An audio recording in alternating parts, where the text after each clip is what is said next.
Oke, welcome to back my channel YN Hasai TV. Baik, assalamualaikum warahmatullahi wabarakatuh. Waalaikumsalam warahmatullahi wabarakatuh. Alhamdulillah, pada kesempatan sore hari ini kita kedatangan narasumber yang cukup familiar ya di kalangan MI Cicurug 2 ini, bahkan di Jawa Barat gitu ayah. Karena beliau adalah di samping saya ini seorang aktivis dari universitas, dulu dia kuliah, dan sekarang sekaligus beliau itu adalah ketua dari Yayasan Nurul Hikmah Cicurug 2 ini. Sebelum kita bahas ke pembahasan yang akan kita bahas, sebelumnya kita perkenalkan diri dulu, terlebih dahulu. Perkenalkan, nama saya Ridwan Maulana. Di sini saya sebagai host. Untuk alamat rumah saya di Jawa Barat ya, lebih tepatnya di Cicurug. Mungkin untuk umur saya kelihatan masih muda, sekitar umur 15 tahun dah. Ya, 30. Ya, ketuaan itu Pak. Untuk lebih ingin keponya, anjay, bisa dilihat di Instagram di bawah ini, weyangweng.15. Selanjutnya perkenalan dari narasumber kita, silakan Kak. Baik, assalamualaikum warahmatullahi wabarakatuh. Waalaikumsalam warahmatullahi wabarakatuh. Perkenalkan, saya Imran Maulana Rahmat. Saya beralamat di Perumahan Purwasari Regensi RT 4 RW 6. Alhamdulillah, hari ini masih diberikan amanah untuk menjadi ketua umum di Yayasan Nurul Hikmah Cicurug. Terus kalau yang kayak tadi Iwang ya, yang kepo, Instagram saya ada di bawah sini nih. Bisa di follow dan DM ya. Oke. Jangan lupa follow. Ya, jangan lupa follow. Mungkin di perkenalan dari status, latar belakang pendidikan bisa dijelaskan juga. Saya status masih single ya. Single parent. Single parents mah. Janda, iya, atau janda. duda. Aduh, saya masih single, masih belum pernah kawin, belum pernah sama sekali. Terus kalau riwayat pendidikan saya, pertama ya saya alumni dari MI Cicurug 2 tahun 2009 kalau nggak salah ya, 2009. Dan SMP saya di SMP Islam Nurul Amal, lulus tahun 2012. Dan SMK di SMK Negeri 1 Cibadak, lulus tahun 2015. Dan kalau kuliah masih ya lagi cuti di Universitas Juanda ya. Oke. Kalau pengalaman organisasi ya, kalau Ya. saya pengalaman organisasi pernah menjabat sebagai Sekum di Komisariat HMI, Ya. terus ketua bidang Kabid advokasi di Badan Eksekutif Mahasiswa Fakultas Pertanian Universitas Juanda Bogor, lalu ketua umum di Himpunan Pemuda Mahasiswa Islam Sukabumi atau HPMIS, dan juga alhamdulillah sekarang dan pernah juga jadi sekretaris umum pemuda RW 6. Oke, baik. Sama ketua Bang Cimi. Bang Cibi, siapa Bang Cibi, Bang? Bang Cimi itu ketua pemuda. Iya. Saya sekumnya. Iya. Pernah. Dan alhamdulillah sekarang di ketua umum Yayasan Nurul Hikmah Cicurug. Ya. Terima kasih, cukup menarik ya dari latar belakang pendidikannya cukup luas juga, pengalaman organisasinya itu, dan alhamdulillah pada kesempatan ini kita akan langsung buka aja ya pembahasan mengenai kita mau merancang yang namanya kurikulum yayasan, bukan itu ya? Iya betul. Ya. Betul. Di sini kita akan menvisualisasikan perancangan dari kurikulum yayasan ini yang dinamakan dengan SQ ya. Itu betul? Ya, betul. Adapun pembahasan kali ini kita akan membahas dengan yang namanya resolusi akhlak. Begitu, ya. Mungkin sebagian orang tahu ya nama dari resolusi akhlak itu secara garis besar ya. Tapi sebagian orang juga nggak tahu gitu, maksudnya dari penjelasannya ini resolusi akhlak itu seperti gimana sih definisinya, baik latar belakangnya ataupun bisa dijelaskan mungkin sejarahnya gitu kan ya. Nah, untuk lebih jelasnya dipersilakan kepada narasumber kita sedikit penjelasan dari resolusi akhlak ini. Silakan. Kalau ini ya, kalau ini putar nih. Kalau resolusi akhlak itu suatu gagasan yang dimana yang akan kita terapkan atau suatu gerakan yang nanti kita akan terapkan masih dalam proses penyusunan di Yayasan Nurul Hikmah Cucurug, atau lebih tepatnya di madrasah yang di bawah naungan Yayasan Nurul Hikmah Cucurug. Oke. Nah, resolusi itu kan asal kata daripada resolusi itu putusan atau kebulatan pendapat berupa permintaan atau tuntutan. Oke, ya. Nah, jadi kan suatu putusan yang dimana ini hasil daripada musyawarah kita gitu. Ya, ya. Hasil musyawarah dari pengurus Yayasan Nurul Hikmah Cucurug gitu lah. Yang lebih terkhusus di bidang keagamaan, bidang pendidikan gitu kan. Nah, kita berdiskusi gitu bahwa kita mengambil suatu keputusan yang menjadi tuntutan ke depan itu apa gitu. Nah, tuntutan ke depan itu kaitannya dengan apa yang dibutuhkan gitu. Ya, lebih ke apa namanya? Kebutuhan. Kebutuhan, betul, lebih ke ya. Kita kebutuhan peserta didik ini atau generasi kita ke depan itu apa gitu. Akan menjadi apa gitu kan ya. Nah, yang dibutuhkan itu adalah resolusi akhlak atau akhlak itu, akhlak terpuji ya.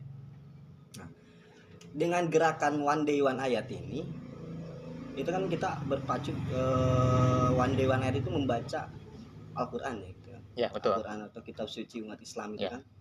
Apalagi yang dinamakan kita sebagai sekolah madrasah itu kan identik dengan emang sudah jelas bahwa berasaskan Islam gitu kan. Ya, betul.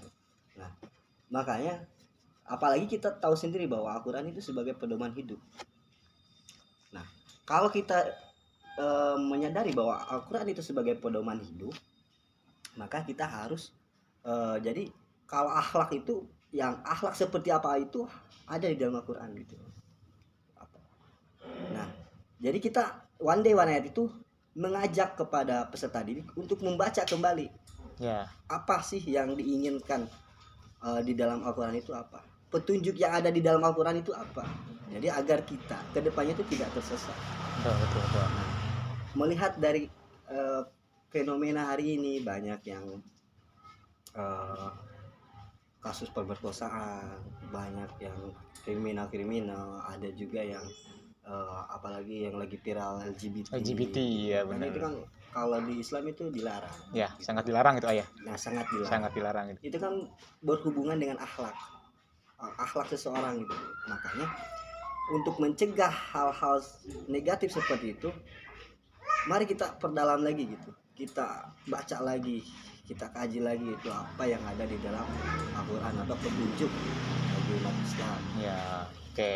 Jadi secara garis besar bahwa petunjuk hidup kita itu adalah, atau pedoman itu adalah semuanya ada dalam Al-Quran. Nah, dengan menerapkan ke resolusi akhlak ini gitu ayah. Iya, ya. Intinya untuk merubah akhlak. Untuk merubah akhlak menjadi lebih baik gitu ayah. Iya. Nah, oke.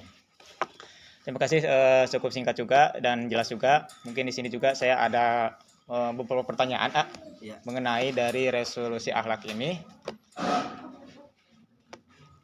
Bagaimana gitu cara menanamkan akhlak yang baik di era milenial ini, atau bisa disebut dengan zaman milenial ini gitu Menanamkan akhlak yang ya. baik.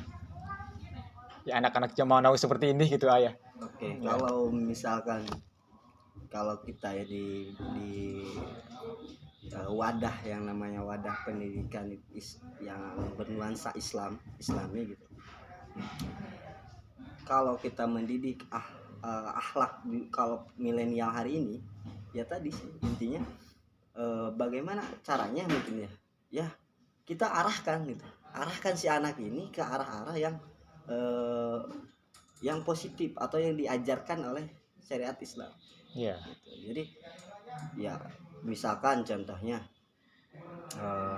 guru itu memberikan motivasi, bisa dengan memberikan motivasi, bisa dengan yang tadi kita membaca Al-Quran satu hari satu ayat, karena kan Al-Quran sendiri bisa menjadi sebuah obat gitu kan. Ya dimana obat hati pun, kalau yang namanya akhlak itu kan pusatnya ada di hati. Betul. Ada di hati. Ya. Kalau obat hati itu adalah Al-Quran. Makanya berhubungan dengan resolusi akhlak ini dengan one day one ayat ini, Al-Quran yang kita baca ini untuk mengobati hati peserta didik yang ada di madrasah ini gitu. Ya, tujuannya untuk mengobati hati, untuk merubah akhlak gitu ayah. Akhlak. Iya. Karena kan tadi akhlak itu pasti berhubungannya dengan hati seseorang. Hati seorang ya, karena hati juga tidak diketahui oleh orang lain gitu ayah. Nah, mungkin kan hati uang juga. Terus apakah resolusi akhlak ini itu penting di negara kita ini ya? Coba bisa dijelaskan penjelasannya gitu Sangat penting, karena kan kalau yang namanya suatu negara itu kan berhubungan dengan sosial ya. Ya betul. Yang namanya sosial itu berhubungan dengan antara manusia dengan manusia gitu kan. Nah, jadi ketika misalkan yang namanya resolusi akhlak ini, yang kita tujuannya itu untuk mengarahkan anak untuk menjadi berakhlak terpuji atau berakhlak mulia. Yang namanya akhlak mulia itu berperilaku baik, yang sudah pasti berperilaku baik gitu. Ya. Nah, ketika misalkan berhubungan dengan negara, itu bisa mencegah yang namanya hal-hal negatif. Ya, seperti kriminal yang tadi sama LGBT. Ya. Apalagi kalau di Indonesia itu kan dilarang. Betul, sangat bahkan dilarang. Di negara pun dilarang. Khususnya bagi umat muslim gitu ayah. Bagi umat muslim. Ya. Oke. Terus kapan nih saat yang tepat untuk memulai resolusi akhlak tersebut? Kalau untuk waktu yang lebih tepat, waktu ya. Dari sekarang pun kita kalaupun kurikulum masih dalam proses, sudah sekitar 90%, tetapi untuk kebijakan membaca one day one ayat ini kita sudah terapkan di madrasah. Ya. Nah, kita menerapkan dengan mengeluarkan surat edaran gitu untuk madrasah yang di bawah naungan yayasan itu untuk senantiasa membaca Al-Quran minimal satu hari satu ayat. Oke. Ya. Nah, makanya kalau berbicara tentang waktu, dari detik ini pun sudah harus gitu, karena kan kita melihat banyaknya persoalan-persoalan gitu ya, kan. Betul. Apalagi anak didik MI itu yang masih tingkatannya masih dasar gitu ya. Inilah yang akan menjadi penerus ke depan gitu. Makanya yang namanya sekolah SD, sekolah dasar atau madrasah ibtidaiyah itu ada, kalau di bangunan itu, kalau di infrastruktur itu adalah pondasi. SD atau MI itu adalah pondasi. Makanya ketika misalkan anak kita khususnya misalkan ingin anaknya itu menjadi anak yang soleh atau berakhlakul karimah, ya masukkan ke MI. Ya, betul. Karena apa? Karena MI itu sudah jelas gitu bahwa ini pun dipelajarinya itu ilmu keagamaan pun kita dipelajari lebih dalam dibandingkan yang lain gitu kan. Karena itu kelebihan dari madrasah. Apalagi kalau anak tersebut ya beragama Islam. Betul. Nah, makanya harus berikan pondasi yang kuat sebelum kita bangun dinding yang lebih tinggi gitu. Kalau di kasus sendiri kan kalau misalkan pondasinya nggak kuat, kalau mau tingkat 3, tingkat 4 kan bisa roboh. Betul. Makanya di MI lah yang namanya di bagian dasar inilah yang harus kuat. Jadi ke atasnya nggak. Jadi akhlak itu harus ditanamkan sejak dini gitu Pak ya. Sejak dini ya. Oke, cukup menarik. Dan dampak dari resolusi akhlak ini apa saja? Coba sebutkan bila ada dari dampak buruknya dan dampak baiknya gitu. Kalau untuk sekarang masih tahap awal ya untuk penerapan di sini. Mungkin untuk tahap penerapan di sini itu karena masih tahap awal. Kalau dampak sih kita sudah mulai kembali mereposisi lah, menempatkan kembali bahwa nuansa-nuansa Islami yang menurut saya itu terasa sudah agak sedikit menghilang di madrasah ibtidaiyah khususnya, itu agak sedikit kurang gitu nuansa-nuansa Islami. Tapi dengan adanya penerapan hal-hal ini gitu, penerapan yang kurikulum ini, kita mengembalikan pelajaran-pelajaran keagamaan yang dari dulu itu untuk membentuk akhlak atau karakter. Apalagi yang dinamakan pendidikan itu kan asal dari kata didik. Ya, yang namanya didik itu kan merubah suatu akhlak sih. Oke. Jadi emang bahwa akhlak ini sangat penting gitu Ayah. Karena untuk merubah seseorang dari yang tadinya tidak baik menjadi baik gitu kan. Adapun dampak baiknya tadi bisa dijelaskan seperti tadi gitu Ayah. Terus bagaimana sih pandangan seorang ulama tentang resolusi akhlak ini? Mungkin pernah mendengar gitu atau ceramah-ceramah orang gitu kan, semacam para ustadz gitu kan. Pandangannya seperti gimana sih? Kalau saya pernah mendengar dari yang digaungkan oleh Habib Rizik Syihab. Ya, betul. Dimana Habib Rizik Syihab sendiri menyarankan agar seluruh umat Islam itu revolusi akhlak. Dengan apa? Dengan kembali membaca Al-Quran. Nah, kita tuh sama. Hanya perbedaan dari kata saja gitu. Kalau yang digaungkan oleh Habib Rizik itu adalah revolusi akhlak, perubahan. Tapi kalau kita resolusi akhlak itu karena hasil dari pendapat kesepakatan kita. Hasil dari rapat kita kemarin waktu jadi di pengurusan gitu. Ya, betul. Makanya kita buat jadi resolusi akhlak. Makanya ketika berbicara tentang bagaimana pendapat ulama, Habib Rizik sendiri menyarankan atau menyerukan kita untuk kembali membaca Al-Quran. Ya. Karena mungkin tidak sedikit orang yang sudah lupa untuk membuka kembali Al-Quran itu. Oke, betul. Nah, ini suatu gerakan yang yuk kita sama-sama gitu, kita baca kembali, kita kaji kembali apa yang dimaksudkan atau yang menjadi petunjuk di dalam Al-Quran tersebut. Oke. Bagaimana cara agar para manusia, lebih tepatnya ke murid-murid peserta didik di MI Cicurug 2 ini menanamkan nilai-nilai dari yang namanya resolusi akhlak ini? Bagaimana cara agar murid-murid untuk menanamkan? Ya.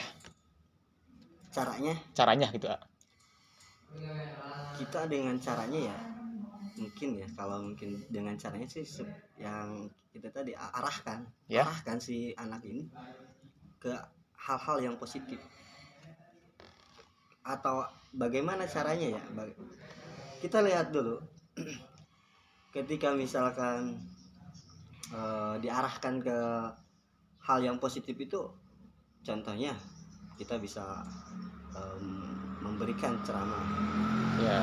kita bisa Nasihat lah gitu ya. nasihat Ya. kepada anak tersebut, bahwa misalkan anak tersebut sering nendang temannya gitu kan, kita berikan nasihat, bila perlu kita hukum, tapi hukumnya jangan yang berat ya, karena kan itu anak kecil ya gitu ya. Tapi hukuman itu hukuman yang bisa membuat dia jera gitu, tapi tidak dengan bermain fisik Ya. karena kita kan dilindungi juga kan, apalagi ada pelindungan anak itu. Betul. Kalau zaman dulu sih Ya. anak mau bandel itu dicubit atau ditampar kan karena belum ada Undang-undang ya yang itu mengatur itu. Tapi kalau sekarang itu nggak bisa. Caranya itu kita pendekatan. Jadi ya. antara si peserta si pendidik dengan peserta didik itu harus ada pendekatan. Dan juga dengan si orang tua. Ya, betul. Dengan orang tua. Jadi ketika misalkan kalau misalkan kita pendekatan dengan orang peserta didik, mungkin kita kepantau di sekolah, tapi di luar akhlaknya kembali gitu kan? lagi seperti ya gitulah semula gitu kan. Nah, makanya buka komunikasi dengan orang tua, dengan peserta didik kita pendekatan. Kalau anak itu kan masih masa-masanya perkembangan, apalagi masih sangat membutuhkan yang namanya perhatian. Ya. Mungkin kalau misalkan gimana perhatian kan, satu kelas itu banyak muridnya, tapi kan itu kita harus bisa membagi gitu. Kita harus bisa membagi, kita harus bisa membagi, jangan sampai ada yang namanya pilih kasih. Nah, bahas pendekatan itu, arahkan yang tadi gitu, arah yang positif. Misalkan langkah awalnya sih caranya itu pendekatan ya, memberikan nasihat gitu kan, pendekatan ya, berikan teguran atau hukuman yang dirasa layak lah, bisa dia jadi kapok lah. Tapi jangan bermain fisik. Oh iya, betul.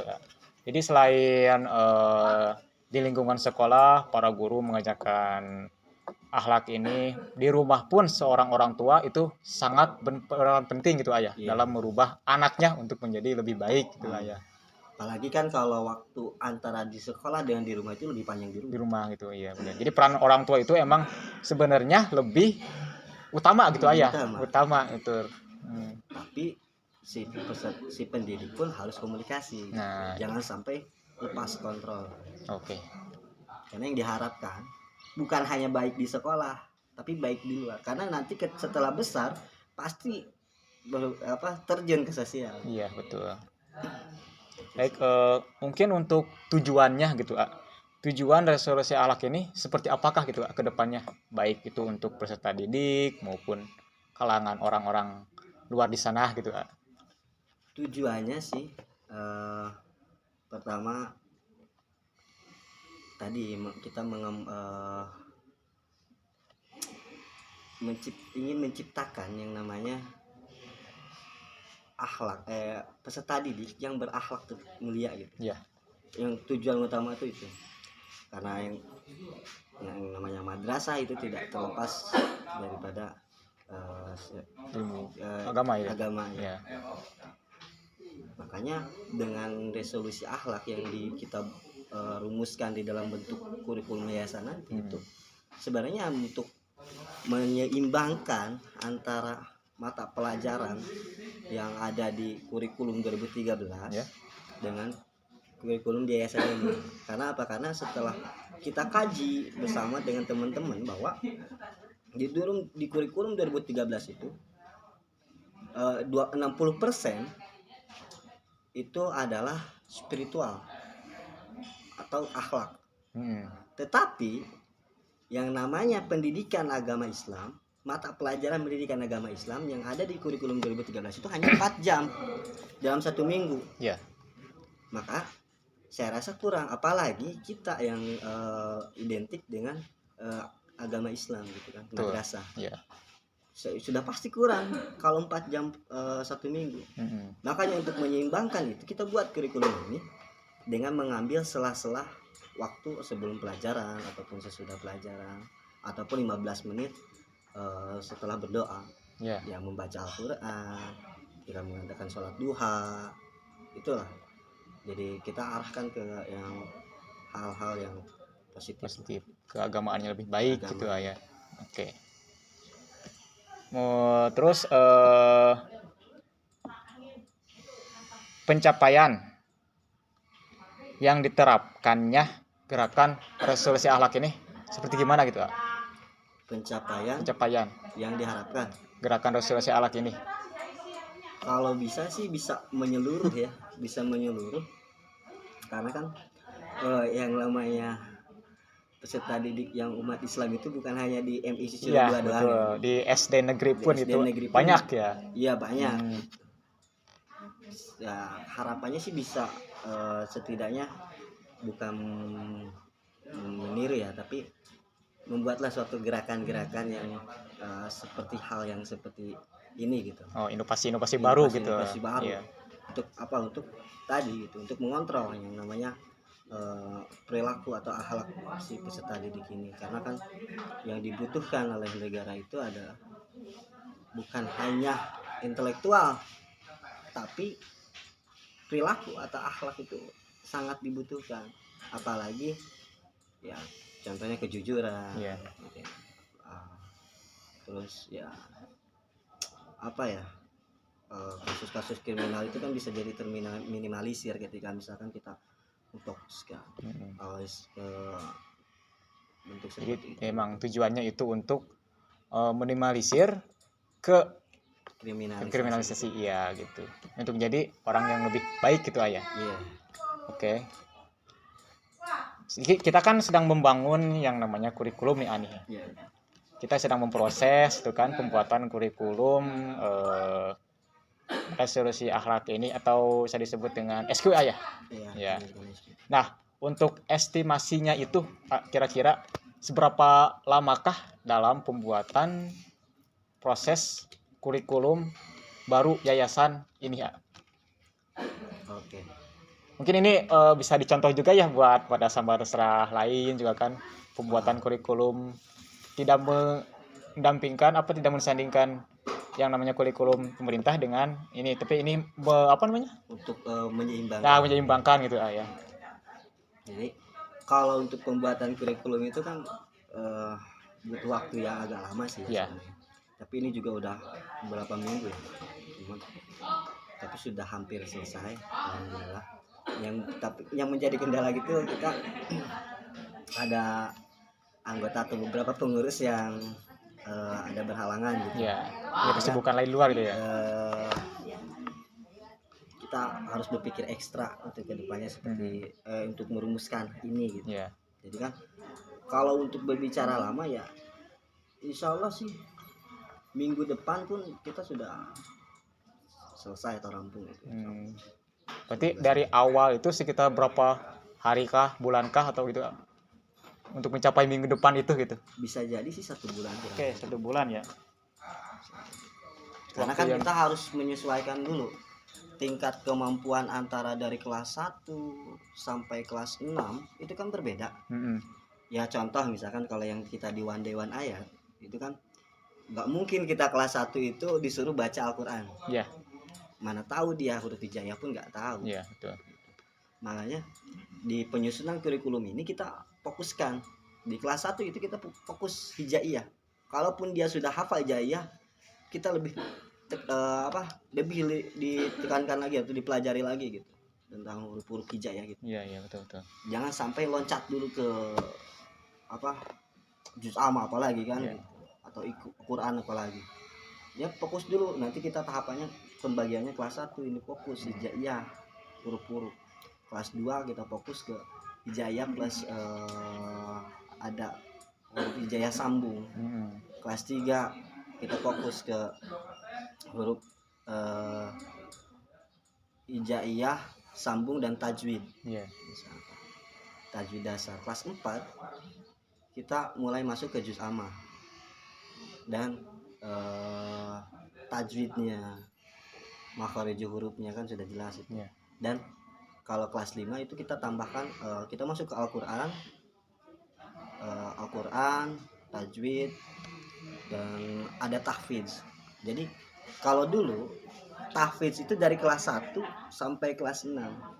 Tapi kalau menurut hemat saya, karena logikanya gini, ketika kelas 1 itu belum tentu bisa membaca huruf hijaiyah. Ya, betul. Tapi dituntut untuk tahfidz. Ya.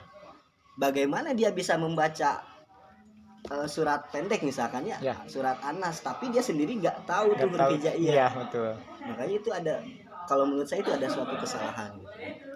Kalau untuk misalkan untuk dia mempelajari sholat, surat-surat pendek, ya tidak menjadi masalah. Tapi jangan lebih dari 3. Maksud 3 itu 3 surat. 3 surat. Oh, ya. Qul Allah, Anas, gitu ya. Itu jangan lebih dari 3. Kalau lebih dari 3, ya bagaimana gitu. Ya, dia juga hijaiyah sendiri belum tahu. Jadi disesuaikan dengan kelasnya sendiri gitu. Jadi nggak mungkin kan misalnya kalau di kelas 1 itu dituntut untuk membaca surat-surat panjang gitu kan. Jadi kelas 1, 2 itu kalau untuk masih mempelajari untuk misalkan sholat, kelas 1, kelas 2 itu 3 surat aja dulu gitu. Jangan dulu ke tahfidz 1, 2, 3. Jangan dulu ke tahfidz surat-surat yang pendek yang lain gitu. Cukup 3 surat itu. Ini hanya untuk mempelajari belajar untuk misalkan sholat ya kan. Dia dituntut untuk mengajarkan sholat. Nah, makanya kalau di kita itu gitu. Jadi kita bangun dulu nih pondasinya. Membaca Al-Qur'an itu kita bangun dulu pondasinya di kelas 1. Kita tekankan untuk membaca hijaiyah harus bisa. Iya, betul. Sampai bisa. 1 tahun saya rasa cukup. Bisa. Iya. Di kelas 2 kita naik ke hijaiyah sambung. Jadi emang sudah tersusun dengan rapih gitu ya dalam pembuatan. Iya, betul. Dan waktu dari pembuatan kurikulumnya emang sebentar lagi 1 minggu ke depan ya sudah selesai gitu dan diterapkan di madrasah ini gitu kan. Oke, terima kasih. Untuk ini mulai diterapkan di yang Wanda itu sudah diterapkan itu, cuman baru belum full gitu, baru sebagian gitu. Dan untuk nanti setelah jadi kita tuh setelah kelas 6 itu ada wisuda tahfidz. Wisuda tahfidz itu ya kalau yang namanya madrasah ibtidaiyah masih dasar itu kita minimal itu 30 juz. Juz 30. Juz 30. Kalau juz 30 hafal sampai kelas 6 nanti kita adakan wisuda tahfidz. Oh, seperti itu. Di wisuda di apa namanya? Di Samban nih. Iya, di Samban. Di Samban gitu ya, wisuda tahfidz. Oke. Jadi nanti kita buat rapot khusus yayasan itu tentang yang kita buat di kurikulum itu. Cukup menarik ya. Mungkin kepada pemirsa atau ibu-ibu, bapak sekalian yang mempunyai anak itu lebih baik sekolahnya di madrasah ibtidaiyah gitu ya, Pak. Soalnya dengan zaman sekarang itu minimnya pembelajaran tentang ilmu agama di sini, selain kita memfokuskan untuk belajar ilmu sosial yang ditentukan oleh pemerintah, namun juga memberikan pelajaran mengenai ilmu agama dengan kurikulum yang yayasan ini. Oh gitu, oke. Dan motivasi apa sehingga ingin membuat gerakan resolusi akhlak ini? Kalau berbicara motivasi itu kan pasti ya berawal dari yang namanya keluar suatu ide atau gagasan itu berawal dari suatu keresahan. Yang namanya orang menciptakan gagasan, orang menciptakan suatu ide atau pemikiran itu tidak terlepas daripada kegelisahan atau keresahan. Yang dimana ketika kita melihat keresahan itu bukan berarti kita resah melihat anak-anaknya itu gara-gara wah ini, tapi miris gitu ketika misalkan melihat anak-anak hari ini karena musimnya sekarang yang namanya globalisasi itu kan kita tidak bisa melepaskan itu. Kita tidak bisa meninggalkan itu. Yang namanya globalisasi, digitalisasi itu kan satu kesatuan yang terhubung gitu. Ya. Kita tidak bisa terlepas dari itu. Kalau kita terlepas dari itu, kita tertinggal. Ya. Nah, dampaknya akhlak anak itu main gadget. Ya, emang kebanyakan sekarang seperti Main itu, Pak. gadget Ya. kan, FF kan. Iya, benar. Apalagi PUBG itu Iya. kan. Nah, tapi ketika misalkan membaca buku atau membaca Al-Quran itu nggak mau. Tapi kalau misalkan nih kasih HP, beda ini ketika nih baca Al-Quran, nanti Ya. enggak. Iya. Tapi ketika dikasih HP, nih main game, Nggak mau, dia langsung nggak. gitu kan. Emang doyan banget kira-kira game, Pak ya? Iya kan gitu. Tapi bukan kita melarang untuk bermain game, cuman diawasi lah, diberikan jam gitu. Dibatasi lah gitu ya. Iya. Itu. Ya, jadi emang Nah, dari Madrasah Ibtidaiyah ini memberikan gitu kan seorang anak itu untuk membaca Al-Qur'an itu kan. Kita misalkan orang tua nih ya, misalkan di rumah susah untuk menyuruhnya untuk membaca Al-Qur'an atau mempelajari ilmu-ilmu agama, memilih dengan memain HP. Di sini kita memberikan pemahaman-pemahaman seperti itu gitu, Ayah. Iya, betul. Oke. Dan apakah ada orang yang berjasa gitu dalam pembuatan resolusi akhlak ini? Mungkin bisa dari kalangan orang-orang terdekat A gitu. Kalau saya sih dulu itu pernah, saya kan kalau di rumah tuh sering berdiskusi dengan bapak saya. Ya. Tentang yang namanya sosial, yang namanya peradaban, kemanusiaan, politik, dan lain-lain lah. Kita selalu berdiskusi tentang perkembangan pendidikan, kita selalu berdiskusi. Nah, itu yang kita pernah diskusikan bahwa awalnya dari gagasan ini tuh hasil dari kita sering komunikasi dengan bapak saya gitu, diskusi dengan bapak saya, bahwa ketika melihat peserta didik hari ini gitu. Terus kita tuh bingung arahnya mau diarahkan kemana sih gitu. Yeah.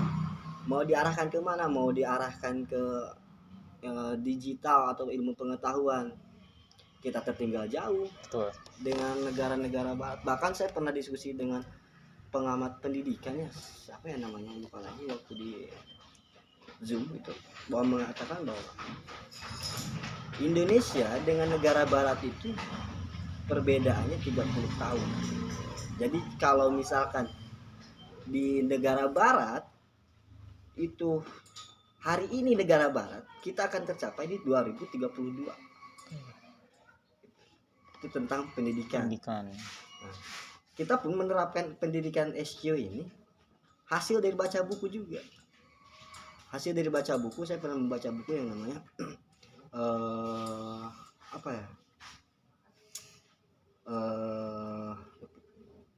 saya lupa nama bukunya itu. Nah, di situ saya baca itu bahwa pendidikan di barat itu dulu menerapkan pendidikan EQ, atau EQ itu lebih ke hawa nafsu ya. Jadi mengarahkan bakatnya itu, diarahkan atau ya digiring ke bakat seseorang itu yang keinginannya itu. Tapi setelah saya membaca buku itu, ternyata negara barat itu hari ini sudah mengarah ke pendidikan SQ atau spiritual question, yang dimana pendidikan akhlak. Nah, setelah saya baca buku dan saya pelajari, saya kaji, yang cocok dengan pendidikan SQ, penerapan pendidikan SQ itu ya madrasah, tidak iya. Karena apa? Karena kita tidak terlepas dari namanya agama. Namanya, kalau yang namanya spiritual atau merubah akhlak itu kan, kalau spiritual itu berhubungan dengan rohani ya, dengan rohani, ruh, hati ya. Itu kan berhubungan dengan itu. Itu tidak kalau yang berhubungan dengan rohani itu tidak terlepas dari keagamaan. Iya, betul. Arahnya sih ke akhlak. Setelah kita kaji, kita pelajari, cocok nih jika madrasah ibtidaiyah Syukurullah ini. Kenapa tidak sih kita mengikuti mengadopsi dari bukan budaya sih, pendidikan yang di barat sudah mengarah ke SQ, kenapa kita tidak bisa? Iya, sedangkan di sini gitu kan mayoritas umat muslim Umat gitu. Muslim, memang semua Semua bahkan. gitu kan. Oh, jadi yang berperan penting ini adalah orang tua AA sendiri gitu ya. Iya, Oke. nggak apa-apa. Mungkin ada penjelasan lain nggak Mungkin sebelum kalau- kita closing? Kalau saya sih pertama ini ya, pembuatan resolusi akhlak ini harus kita segera tuntaskan. Karena apa? Karena urgensi kita hari ini adalah merubah akhlak. Karena untuk ya pesan saya untuk misalkan untuk yang lembaga di bawah naungan Yayasan Anima Cicurug, madrasah ibtidaiyah itu adalah dasar. Yang namanya dasar itu adalah pondasi. Kalau misalkan pondasi nggak kuat, ke atasnya pun nggak kuat, Bakal roboh. cepet roboh. Cepet roboh. Iya. Tapi kalau pondasi kuat, mau bangun bangunan setinggi apapun itu akan kuat. Tuh. Itu tidak akan roboh. Iya. Makanya didiklah peserta didik ini dengan sungguh-sungguh, dengan serius. Iya. Jangan sampai kita mengajar itu hanya sekedar memberikan materi. Saya ingatkan bahwa pendidikan itu adalah merubah suatu akhlak.